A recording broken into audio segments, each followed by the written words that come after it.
não só o ímã pronto, mas as baterias para as empresas automobilísticas. Aí a gente começa a emular algo que a China fez. E nesse sentido, minha referência, por mais que me coloque, eu sou um cara de direito e sou, a diferença é a China. A China conseguiu praticamente verticalizar a cadeia das terras raras e nós temos que começar a subir essa cadeia. Hoje a gente só olhar a parte final, do tipo, quero fazer um F-35, que é o caça americano, que vai meia tonelada de terra rara. Hoje nós não estamos nem perto disso. Mas nos próximos 10 anos, começar já a ter os ímãs sendo produzidos aqui no Brasil e começar a ter a cadeia da bateria, além de gerar muita renda, emprego de altíssima qualidade, isso vai fazer uma revolução do ponto de vista tecnológico para o Brasil. Obrigado você. Pré-candidato, bom dia, Ian Vitor da TV Band aqui. Eu tenho acompanhado algumas entrevistas do senhor, que o senhor tem dito que não entra numa batalha para perder, ou seja, não pense em uma derrota no primeiro turno e alguém que o senhor teria que apoiar no segundo turno. Avaliando o índice das pesquisas que o senhor tem hoje de 7 a 8%, esse índice já decide uma eleição. Eu gostaria que o senhor saísse um pouco de cima do muro e gostaria de insistir nessa tecla e saber a opinião do senhor. O que é pior? Mais 4 anos do governo PT ou devolver o Brasil para a família Bolsonaro? O que o senhor apoiaria? Eu sou teimoso. Não é ficar em cima do muro. Ficar em cima do muro é justamente você escolher um lado e evitar tomar porrada de pelo menos um lado. A minha escolha é tomar porrada dos dois lados. Portanto, é o oposto do muro. É você estar no meio, sem muro, sem lugar para você fugir e se proteger e tomando pedra dos dois lados. E isso é um ato de coragem. E do ponto de vista da campanha, eu volto a colocar, eu não entro numa guerra para perder, dado que as pessoas que estão trabalhando na minha pré-campanha são todas voluntárias. Tem meninos panfletando com o meu rosto ali, sem ganhar nada. Tem pessoas me divulgando sem eu pedir para elas me divulgarem. Eu não posso ser um líder que vou, eu tô apostando... Que essa é uma pergunta inteligente que você fez. Eu tô apostando aqui em ganhar um capital político que define o segundo turno e aí eu vou negociar. Isso é uma traição, cara. Isso é uma traição grotesca. Que tipo de homem eu vou ser com essas pessoas? Que tipo de homem eu vou ser comigo mesmo? Eu tenho que lutar até o fim. Minha preocupação aqui não é entrar nesse jogo de primeiro e segundo turno. Minha preocupação é trazer pro Brasil um caminho. Aí discute o caminho. Não gosto do caminho, acho bom. Mas eu tenho que discutir o caminho. Aqui não é um cara que vai criar um peso pra alguém no segundo turno, nem pro bem nem pro mal. Aqui é um cara que vai lutar até o fim pra ir pro segundo turno. E o meu projeto no longo prazo é de construir novas lideranças políticas. Eu montei um partido político para isso. E essas lideranças não tem que ter no primeiro estímulo, na primeira candidatura presidencial, a ideia que eu vou me colocar na meiuca pra depois fazer um bom acordo depois. Isso é tudo que eu não quero ser. Então não é, eu juro pra você, cara, não tem papo idealista. É único e exclusivamente um que o líder sério pode fazer. Se eu quiser virar uma força política para enfrentar o PT, que é o único partido, tirando o meu, que existe no Brasil, talvez eu coloque o PSOL como um partido também. O PT é partido. Tem formação intelectual, tem estrutura ao redor do Brasil e tem proposta. Para eu enfrentar ele, eu tenho que me comportar como um partido também. E um partido não tá ali andando na rabo de saia do político que tá mais popular. Partido é partido. Eu vou derrotar o PT sendo um partido. Qual o senhor avalia ser pior? Mais 4 anos de PT ou 4 anos com a família Bolsonaro? 4 anos sem Renan Santos na presidência da República. Podendo fazer um plano de terras raras como ele fez uma pergunta ali, não podendo enfrentar o crime organizado, isso é o pior pro Brasil. Os outros dois, sinceramente, eu já dou esse exemplo outras vezes. Você prefere pegar a ebola ou prefere ser atropelado por uma carreta? Dá uma boa discussão. Em ambos os casos você se dá muito mal. Entendeu? Eu não vou entrar muito nisso. Tem muita gente que prefere pegar a ebola, faz parte, outros gostam da carreta. Se a carreta, depende do caso, você até se pendura na carreta e ela te leva embora. Aí fica pra imaginação de vocês. A carreta pode ser uma coisa mais patriota, né? O ebola é um vírus do sul global, então a gente pode fazer aqui as escolhas como preferirem.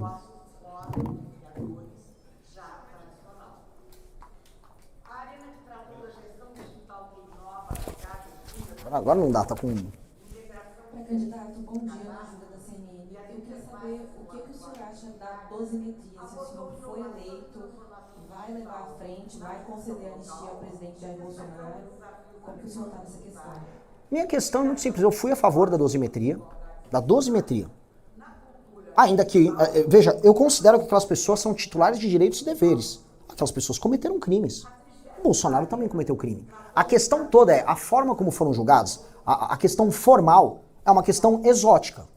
O Alexandre de Moraes trouxe, vamos dizer, uma interpretação exótica de como punir pessoas, como investigar pessoas, e a dosimetria é uma solução política, porque é, no fundo, vindo do Congresso, uma solução política, para tentar dirimir isso. Vejo dessa maneira. Tem que haver uma punição, mas como a forma conta, a punição dela tem que ser, vamos colocar aqui, redosada.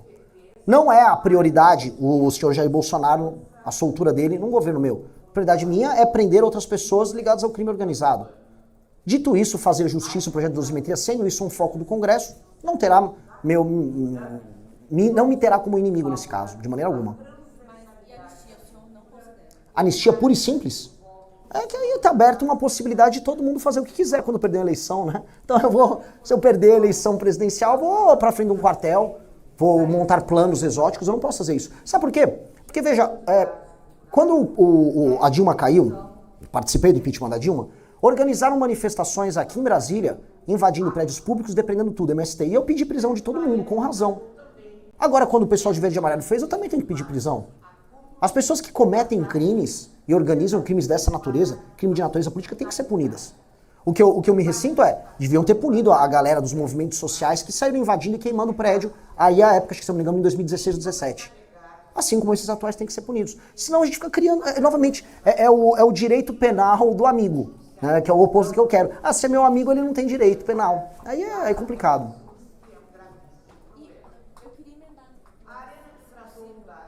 O senhor mencionou o ministro Alexandre de Moraes, no seu plano de governo tem alguma questão envolvendo mudança na composição do Supremo? O senhor pretende limitar poderes dos ministros do Supremo? Sim, limitar poderes. Há uns planos por aí de uma espécie de puxadinhos ali de alterar. Não, vamos mudar, vamos aumentar o número de ministros, que aí você altera a composição. Eu acho que nós não precisamos fazer isso. Nós temos que entregar para o STF apenas as atribuições estritamente constitucionais, discutindo na maior parte dos casos abstratos, que é isso que o Supremo Cortes. Em geral, por exemplo, na Europa, cortes constitucionais cuidam de temas abstratos, que envolvam constitucionalidade, e não de casos concretos, e não sendo uma última instância. Criou-se todo um mercado advocatício ao redor disso. O STF como última instância de figurões brasileiros, seja figurões da política, seja figurões do setor econômico. Tem que haver o filtro de entrada para só temas abstratos constitucionais entrarem. Tem que diminuir o número de agentes que podem entrar com ADIs, ADPFs no STF. Temos que acabar com as decisões monocráticas. Temos que proibir escritórios de advocacia ligados a ministros. Temos que criar uma corte específica, formada por desembargadores por sorteio de estados com mandato de 2 anos, para que eles cuidem dos casos ligados ao tal do foro privilegiado.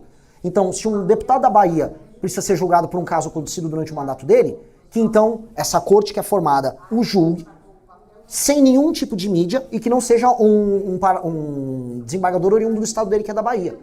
Dessa maneira, a gente retira do STF o poder que ele tem sobre os parlamentares, gera essa independência. E aí um poder pode cumprir o dever constitucional republicano de fiscalizar o outro. Hoje todo mundo sabe que o Senado tem medo de fiscalizar o STF. Então é um balanço de poder que precisa ser resolvido. Então isso é um tema que nós vamos endereçar sim. É um tema que requalifica a atuação dos poderes. Até porque no fim do dia o que nós precisamos, foi o tema do meu discurso hoje, nós precisamos reempoderar o Poder Executivo, que é o que está mais fraco de todos. Hoje o Legislativo executa um pouco de orçamento via emendas, estão 61 bi com emenda, e os grandes temas nacionais são delimitados e determinados pelo STF. Juntam os ministros e determinam aí temas que teriam que estar sendo debatidos no Congresso. Se for necessário, se for o caso, já que tem todas essas discussões que eu considero a maior parte do tempo idiotas entre direita e esquerda, taca tudo pro Congresso definir. Redefinam tudo que pensam sobre aborto, todas essas causas identitárias. O Congresso cuide disso, se vire. Agora, o STF não pode ficar fazendo isso.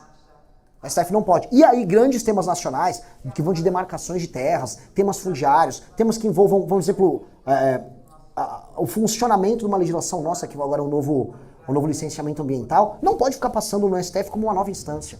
Isso tira o poder do executivo e isso faz com que a gente fique para trás. Hoje, nesse instante, países como China, países como, vamos colocar aqui, o Vietnã, estão executando e fazendo coisas. As coisas acontecem no país deles. Ah, mas eles são ditaduras. Cara, dá para conjugar isso com democracia. Não dá para ter um modelo democrático que um poder executivo não executa. Ponto. E essa crítica, eu vou ser bem sincero, ela vai do Donald Trump nos Estados Unidos ao Zé Dirceu no Brasil. Até o Zé Dirceu, assim, do Trump ao Zé Dirceu, todo mundo concorda que temos um problema nesse. E eu quero resolver esse problema.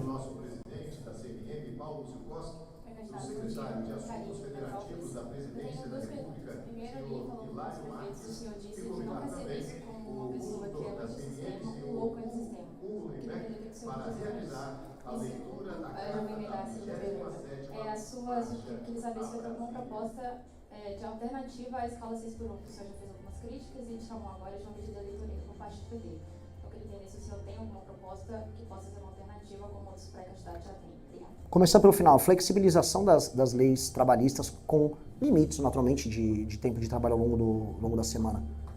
Mas tem que haver uma flexibilização, até porque, sendo honesto, pessoal, ela já aconteceu. Quando uma pessoa abre uma MEI, não é porque ela montou uma microempresa individual, ela montou um escritório. Ela está apenas trabalhando de maneira informal.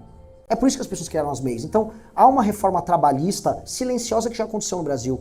Boa parte das contratações de serviço acontece via MEI. Eu nem sei como é que funciona no veículo de imprensa que vocês trabalham, mas boa parte deles hoje trabalham com MEIs. Porque senão não há... O modelo de contratação brasileiro é muito engessado. Faz parte de uma perspectiva, uma visão de mundo do legislador brasileiro lá dos anos 40. Aliás, muito similar ao que tem nas leis penais brasileiras, que também é lá dos anos 40 e 50. Elas têm que ser atualizadas para o mundo que se desenvolve. E quando eu comparo as leis nossas com as leis dos nossos concorrentes, e não, a gente não concorre com a Suécia. A Erika Hilton estava lá, não, porque olha, na Inglaterra, a gente não concorre com a Inglaterra, a gente concorre com o Vietnã, com a Índia, com a China. Os regimes trabalhistas lá são diferentes, não adianta a gente querer o ritmo de crescimento deles fazendo o que a Suécia faz. A produtividade de um trabalhador sueco e da economia sueca é tão diferente da nossa que eu não posso tratar as coisas nos mesmos termos. Então essa é a minha resposta para eles, e aí sim, é uma medida eleitoreira. E não que eu não me compadeça com o trabalhador urbano, porque a questão do 6x1, ela acomete o trabalhador urbano que passa 2 a 3 horas no trânsito. A vida dessa pessoa já foi comida pelo tempo dela de deslocamento. Eu tenho que criar investimentos em infraestrutura e do ponto de vista, vamos dizer, do legislador inteligente, é muito mais barato e inteligente eu criar zonas econômicas especiais nas periferias e nos bairros mais humildes para instalação de trabalho, para o deslocamento das pessoas mudarem, do que eu fazer uma suposta revolução de trabalho no Brasil que vai quebrar municípios, que vai quebrar setores inteiros e tirar a gente das cadeias globais de produção. Então existem outras maneiras de mitigar esse problema. E a primeira pergunta tua, acabei esquecendo que eu me estendi muito nessa. Não, porque assim, às vezes me vem descabelado, ele já sabia que eu tinha uma banda de rock, tô com a gola meio aberta, meio John Travolta, então podem falar, pô, esse cara é muito diferente. Não é, eu sou uma pessoa que vai reformar o sistema. Algumas pessoas vêm falar pra mim, você parece o Pablo Marçal porque está crescendo nas pesquisas. Não tem nada a ver com isso. Eu montei um partido político. O nosso deputado federal, Kim Kataguiri, é um deputado fiscalmente responsável, que não produz uma agenda populista vazia. Então, nós já temos uma trajetória de sermos pessoas sérias. O que eu vou ser é muito agudo na solução. Eu vou trazer respostas agudas para isso. Como tema, o Brasil que dá certo. Érica Ribeiro fala com o nome do mundo para candidato. Você até comparou aí agora, como é que você enxerga esse cenário das últimas... Eu não diria nem pesquisa, porque o Estado ainda vai sair, mas desse balanço do próprio Google das pesquisas com o seu nome, que teve aumento após o auge dessa relação de Flávio com o Calcário. Como é que você enxerga isso e como você deixa claro para o eleitor o seu diferencial nessa terceira via?